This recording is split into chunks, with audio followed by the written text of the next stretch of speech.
예, 할렐루야. 오늘 10월 13일 수요일 날짜입니다. 오늘 본문 말씀 욥기 7장 1절에서 10절 말씀 함께 보도록 하겠습니다.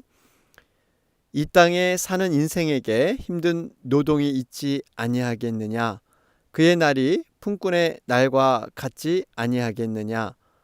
종은 저녁 그늘을 몹시 바라고 품꾼은 그의 삭슬 기다리나니 이와 같이 내가 여러 달째 골통을 받으니 고달픈 밤이 내게 작정되었구나. 내가 누울 때면 말하기를 언제나 일어날까, 언제나 밤이 갈까 하며 새벽까지 이리 뒤척 저리 뒤척 하는구나. 내 살에는 구더기와 흙덩이가 의복처럼 입혀졌고 내 피부는 굳어졌다가 터지는구나. 나의 날은 배틀의 북보다 빠르니 희망 없이 보내는구나. 내 생명이 한낱 바람 같음을 생각하옵소서.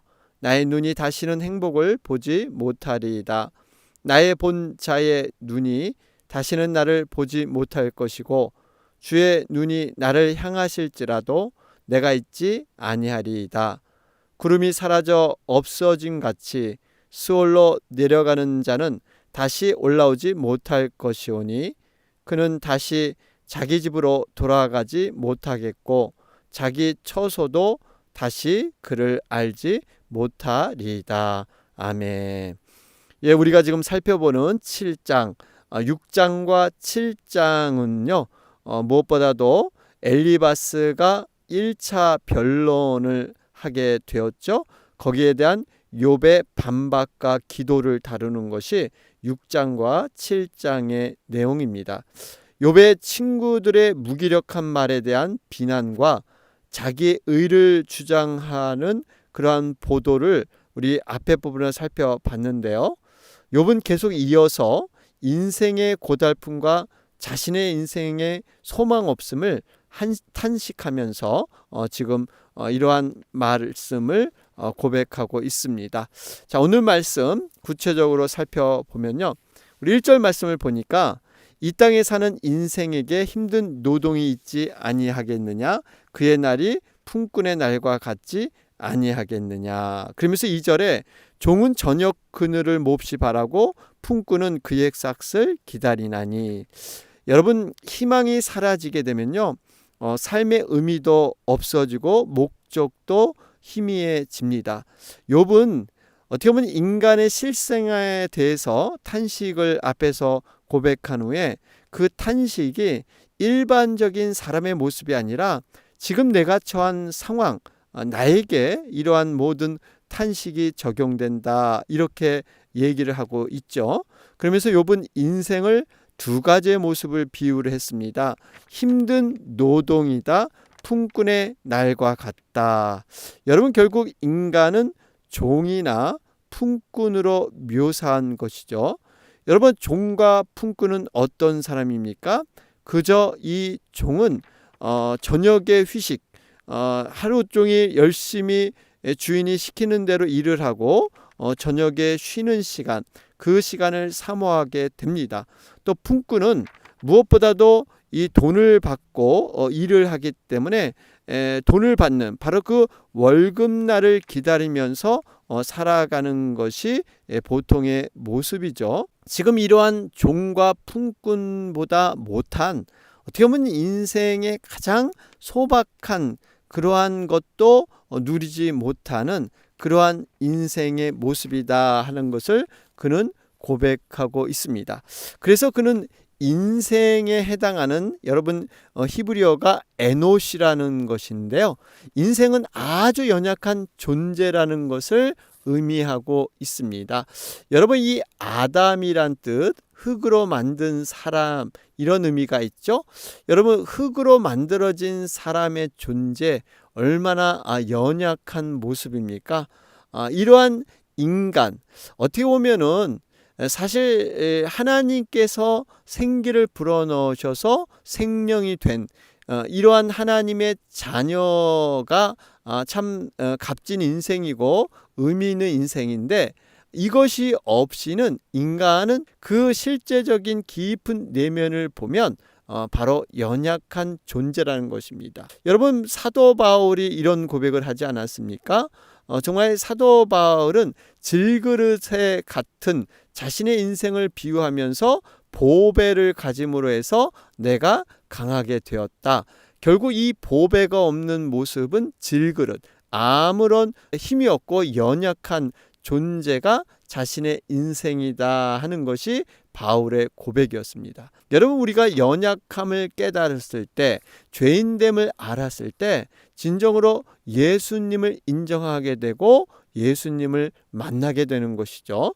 그렇기 때문에 모든 인생은 예수님을 필요로 하는 그러한 한없이 연약한 존재다라는 것을 보게 됩니다. 자, 그러면서 여러분 4절 말씀을 보면 욥이 얼마만큼 힘든 상황에 처했는가. 4절에 보니까 내가 누울 때면 말하기를 언제나 일어날까, 언제나 밤이 갈까 하며 새벽까지 이리 뒤척 저리 뒤척 하는구나. 여러분, 지금 욥이 앓고 있는 병은 궤양성 피부병, 이러한 병이었죠. 여러분, 피부병에 힘든 게 뭘까요? 밤에 누워서 잠을 청할 수 없다는 것입니다. 가장 큰 고통 가운데 하나가 잠을 잘 수 없다는 것입니다. 그래서 성경에도 하나님이 사랑하시는 자에게 단잠을 주시는도다, 이런 말씀이 있죠. 우리가 잠을 잘 잘 수 있다는 것, 여러분, 하나님의 특별한 은혜인데 이것을 잘 모르고 우리가 당연하게 여기는 경우가 많이 있습니다. 그러면서 전도서에 말하기를 노동자는 먹는 것이 많든지 적든지 잠을 달게 자거니와 부자는 배부름으로 자지 못하느니라. 전도서 5장 12절 말씀의 내용입니다. 무슨 의미가 있습니까? 우리가 돈이 많고 재물이 많아야만 행복한 사람이다, 아니라는 것이죠. 정말 돈이 때로는 부족하고 없더라도 우리가 평안히 누워서 잠을 잘 수 있다는 것, 여러분, 이것이 감사의 제목인 줄로 믿습니다. 하루 종일 피곤하고 좀 힘듦은 있지만 우리가 일터가 있고 정말 이 잠을 잘 수 있는 그런 공간이 있어서 그 속에서 정말 평안히 하루하루를 보냈다는 것, 여러분, 이것 자체가 감사입니다. 그래서 우리가 평상시 눈을 감고 잠을 청하고 아침에 집에서 깨어서 눈을 뜰 수 있다는 것, 여러분, 이것 자체가 참으로 기적적인 일이고 우리가 감사해야 될 그러한 내용들이다라는 것이죠. 시편 4편 8절은 말씀합니다.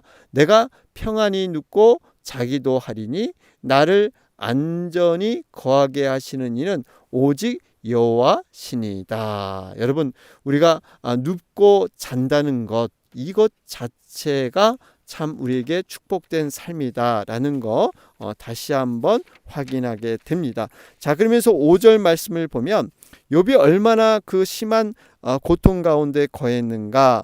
내 살에는 구더기와 흙덩이가 의복처럼 입혀졌고 내 피부는 굳어졌다가 터지는구나. 여러분, 한번 상상해 보시기 바랍니다. 살에 구더기와 흙덩이가 의복처럼 입혀졌다. 결국엔 이것이 살인지 구더기인지 구분이 안 갈 정도로 온몸이 이렇게 썩어 문드러지는 이러한 피부병 때문에 고통을 당하는 것이죠. 여러분, 이 욥의 지금 상황을 우리가 보게 되면 떠오르는 것이 누가복음 16장에 등장하는 부자와 거지 나사로의 모습입니다. 여러분, 이 땅에서 부자였던 사람, 마치 욥과 같이 좋은 옷을 입고 그는 정말 부유한 환경 속에 살았을 것입니다. 욥도 마찬가지였죠. 이 아들들이 생일이 되면 잔치를 베풀고 충만한 호화로운 정말 하나님의 축복을 받아서 이 땅에서 부유한 생활을 했습니다. 그런데 막상 지금 모든 것이 정말 거지 나사로의 모습처럼 완전히 땅에 떨어졌죠. 물론 여러분 옷을 잘 입고 호화로운 생활을 한다고 해서 그 자체가 죄악이거나 타락의 상징은 아닙니다. 그냥 우리가 이렇게 비유를 해보면 지금 부자에서 거지 나사로로 그런 삶의 모습으로 추락하는 이러한 욥의 지금 심정을 볼 수가 있습니다. 결국 이 의미는요, 우리가 이 땅에서 누리는 영화, 어떤 부귀, 여러분 이것은 단순히 풀의 꽃과 같다는 것입니다. 언제 지고 언제 떨어질지 모르는 이러한 모습, 최고의 이 땅의 영화를 누린다 해도 그것은 한순간에 추락할 수가 있습니다. 하나님께서 정말 입김을 불듯이 훅 불어버리면 쌓기는 어렵지만 무너지는 것은 한순간이라는 거예요.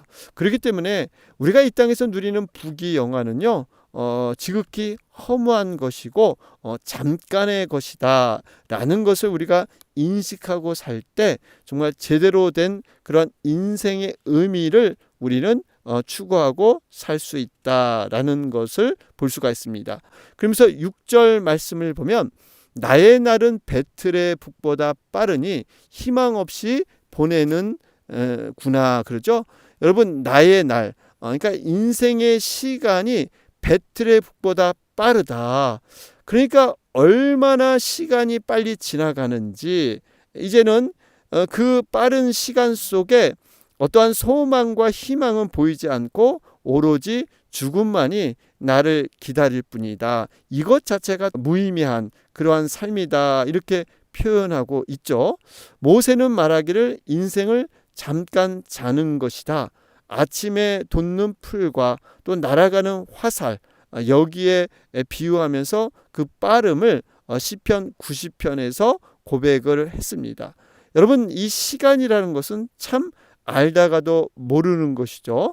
물이 흘러가는 모습은 눈에 보여서 어느 정도 그 속도감을 우리는 알 수가 있지만 여러분 시간은 그 흐름을 눈으로 볼 수 없기 때문에 어떠한 그 흘러가는 것을 느낌을 우리는 제대로 갖기가 어렵습니다.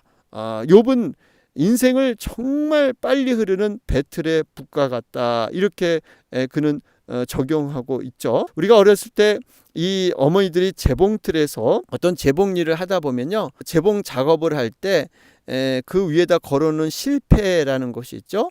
이것을 이렇게 발로 막 이렇게 그 페달을 이렇게 밟게 되면 실패해서 실이 와 그 돌면서 빠져나갑니다. 이것을 어느 정도 하면요, 이 실패의 실들이 다 없어져 버려요. 어떻게 보면 그런 것이 우리의 인생의 모습이 아닌가. 또 이 하늘에 띄운 연을 보면요, 이렇게 높이 띄게 올리게 되면 이 얼레라는 게 있죠. 얼레는 그 실들이 이렇게 감아져 있는 것. 여러분 이렇게 그 낮은 데서 높은 곳으로 바람을 타고 쫙 연을 날릴 때 이 얼레 실들이 쫙 한순간에 풀려집니다. 어떻게 보면 우리의 인생의 시간이 이렇게 빨리 흘러가는 것이 아닌가 하는 것을 보게 됩니다. 그렇기 때문에 우리는 시간마다 잊지 말아야 할 것이 범사에 감사하는 것.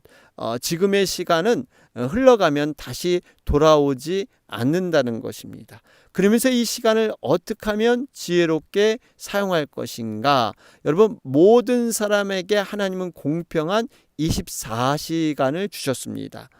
부자나 가난한 자나 배운 자나 덜 배운 자나 아픈 자나 건강한 자나 모든 사람의 시간은 24시간이에요. 그런데 이 24시간이 객관적으로 똑같은 시간이지만 주관적인 느낌의 시간은 다 다릅니다. 여러분 이 시간이 그냥 단순히 세상에서 흘러가는 그러한 크로노스의 시간이 아니라 하나님께서 중요하게 여기시는 카운트하시는 기억하시는 이런 카이로스의 시간, 단 5분을 살아도 하나님이 중요하게 의미 있게 평가하시는 그러한 시간, 여러분 이러한 시간을 우리는 살아가야 될 줄로 믿습니다. 분명히 말씀하시죠. 시간을 아껴라 때가 악하니라. 여러분 우리가 얼마나 주어진 시간을 잘 활용해야 하느냐. 여러분 이 아끼라는 것은 엑사고라조 이러한 말인데요. 두 가지 뜻이 있다고 하죠. 돈을 주고 시간을 샀다라는 의미와 낚시로 이러한 시간들을 건져 올렸다라는 그러한 뜻이 있습니다. 여러분, 동일한 시간이지만 우리가 시간을 돈 주고 샀다고 하면 얼마나 그 시간을 값지게 의미 있게 생각하면서 여러분 사용하겠습니까? 돈을 지불한 것이 내가 아까워서라도 그 시간을 잘 활용할 것입니다. 낚시꾼이 낚시를 가서 정말 이 고기를 건져 올렸을 때 여러분 그 고기를 얼마나 소중히 여깁니까? 왜냐하면 내가 그만큼 고생하고 노력해서 얻은 그러한 고기이기 때문에 더 소중한 것이죠. 분명히 우리 예수님께서도 바쁜 와중에서도 사역을 놓지 않으셨죠. 그러면서 하시는 말씀이 내 아버지께서 이제까지 일하시니 나도 일한다. 요한복음 5장의 말씀입니다. 그렇기 때문에 우리가 이렇게 빨리 흘러가는 시간, 의미 있는 시간, 하나님이 기뻐하시고 하나님이 영원의 세계 가운데서 카운트하시는 여러분 이러한 시간, 이 시간이 뭘까요? 하나님의 마음을 흡족해 하는 것, 하나님의 원하신 소원을 이루어드리는 시간. 여러분 이것이 영혼을 구원하여 제자 삼는 일, 우리가 영혼에 관심 갖고 영혼을 잘 성장시키게 하는 섬김. 여러분 이 사역이 정말 하나님께서 아름답게 보시는 그러한 사역인 줄로 믿습니다. 이런 사역이 바로 우리 목장에서 이루어져야 하는 것입니다. 자, 그러면서 7절 말씀을 보면 내 생명이 한낱 바람 같음을 생각하옵소서 나의 눈이 다시는 행복을 보지 못하리다. 여기서 이 생각하옵소서 이것은 사실 기억하소서 이런 뜻이에요. 히브리어로 이 자카르라는 뜻인데요. 기억하다라는 뜻입니다. 결국 욥은요. 자신의 생명이 바람일 뿐임을 기억해달라 이렇게 요청하고 있는 것이죠. 여러분 여기서 바람은 무슨 의미입니까? 인생의 무상함을 말하고 있습니다. 결국 욥은 자신이 바람처럼 순식간에 지나가 버리는 누구도 보지 못하게 될 존재이다라는 것을 밝히고 있는 것입니다. 바람처럼 사라져버리는 그러한 인생. 세상 사람들은 그래서 인생이 허무하고 죽음 앞에 아무것도 할 수 없다. 그렇기 때문에 살아서 인생을 즐겨야 한다. 내가 주인이 돼서 내 중심으로 자기를 만족시키며 살아야 된다. 이렇게 세상 사람들은 판단을 하고 행동을 하죠. 그런데 여러분 우리 믿는 자에게는요. 인생이 결코 한낱 바람과 같이 될 수는 없습니다. 왜 그렇습니까?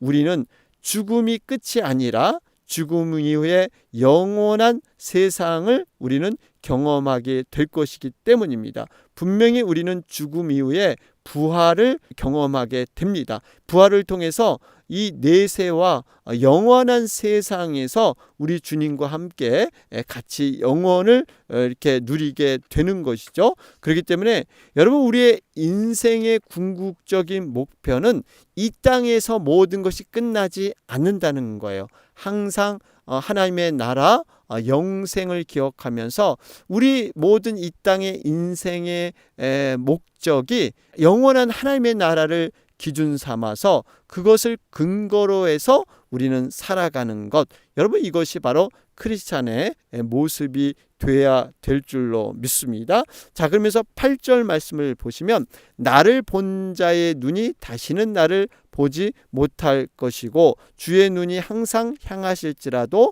내가 있지 아니하리이다. 여러분 결국 살 소망이 없다는 겁니다.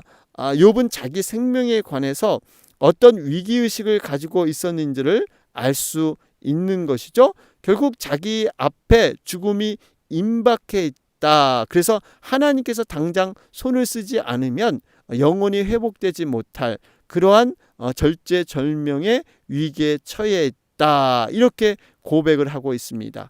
이것을 좀 달리 표현하면 하나님께 마지막 남은 소망을 거는 그러한 표현일 수가 있습니다. 다른 한편으로는 회복의 소망을 완전히 잃은 상태에서 오직 죽음만을 기다리는 이러한 자신의 모습이다, 이렇게 고백하고 있죠. 우리의 인생 가운데 욥과 같이 이렇게 이젠 끝이다, 죽음밖에 없다 라고 여기는 고난이 우리에게도 찾아올 수가 있습니다. 더 이상 어떤 가망과 소망이 없는 것처럼 보일 때도 있습니다. 그러나 분명한 것은 바로 그때 우리의 믿음의 능력이 필요한 것이고, 하나님께서는 바로 그때에 비로소 일하기 시작하셔서 정말 하나님의 능력을 덧입게 하시는 것, 하나님의 살아계심을 체험케 하는 것, 분명히 하나님은 구원의 손길을 펼쳐 주신다는 믿음이 있어야 합니다. 성경에도 보면요, 하나님께서 소돔 등 가나안 남부 지역 연합군에 의해서 패하게 됐던 롯을 아브라함이 이끄는 318명, 그 318명을 통해서 이 롯, 모든 소망이 없고 이제는 적진에 잡혀가서 죽게 되는 이러한 상황에서 하나님은 건져 주셨습니다. 다니엘의 세 친구는 어떻습니까? 그 뜨거운 풀무불에 들어갔지만 하나님께서 구원해 주셨다는 것이죠. 죽은 나사로, 시체가 썩어 냄새났지만 예수님께서는 그 나사로를 부활시켜 주셨고요. 다윗도 마찬가지입니다. 다윗도 정말 기가 막힌 웅덩이와 수렁에 빠져서 어떻게 할 줄 모를 때 하나님이 그곳에서 건져 주셨어요. 바울은 또 어떻습니까? 소망이 끊어지고 마음의 사형 선고를 받은 것처럼 정말 살 소망이 없음에도 불구하고 하나님께서 이 다윗을 건져 주셨다는 것입니다. 여러분, 성경에는 분명한 여러 가지 사건을 통해서, 인물을 통해서 그 확신을 분명하게 주고 계십니다. 자, 그러면서 9절 말씀을 보시면 구름이 사라져 없어진 같이 수월로 내려가는 자는 다시 올라오지 못할 것이오니. 여러분, 수월이라는 것은 무덤, 땅 및 세계를 의미하죠. 형벌과 고난의 장소로 상징되고 있습니다. 결국 이 죽음의 상태를 의미하는 음부와 같은 의미가 수월입니다. 여러분, 죽음에는 이렇게 영원히 끝나느냐, 수월로 내려가는 것으로 그냥 끝나느냐, 구름이 사라져 없어진 것 같이 흔적이 없어지느냐, 그렇진 않습니다. 분명히 죽음 후에는요, 심판이 있다는 사실입니다. 우리는 분명 천국과 지옥이 있다는 것을 믿고 있죠. 그래서 우리가 믿음을 통해서 정말 이 믿음을 통해서 하나님께서는 반드시 영원한 세계, 그것은 천국과 지옥이라는 것으로 갈라져서 분명히 죽음 이후에 끝이 아니라 반드시 영원한 세계가 이어진다라는 것을 우리는 믿음으로 고백하게 됩니다. 자, 오늘 말씀 정리해 보면 한낮 바람에 불과한 인생임을 기억하소서. 여러분, 우리의 연약함과 부족함을 인정할 때 우리는 하나님의 강한 능력과 살아계신 하나님의 그 체험을 우리는 깊이 경험하게 됩니다. 우리 욥을 통해서 그는 이렇게 마음이 낮아지고 연약한 모습, 그러나 안타까운 것은 이것을 통해서 하나님을 의지했어야 하는데 죽음이라는 그러한 것을 바라보면서 모든 소망과 하나님의 위로를 얻지 못했다는 것입니다. 바라기는 우리가 어떠한 고난의 상황에서도 하나님에 대한 믿음과 신뢰를 잊지 않고 끝까지 인내하며 하나님을 붙들고 나아가는 그러한 우리가 되시기를 바랍니다. 오늘 수요일 날짜입니다. 이 땅의 모든 교회들을 위해서, 그리고 우리가 후원하는 선교지와 선교사님을 위해서 여러분 간절히 기도해 주시기 바랍니다. 또 육신이 연약한 우리 지체들 회복을 위해서도 계속해서 기도하시겠습니다. 다 같이 기도 드리겠습니다.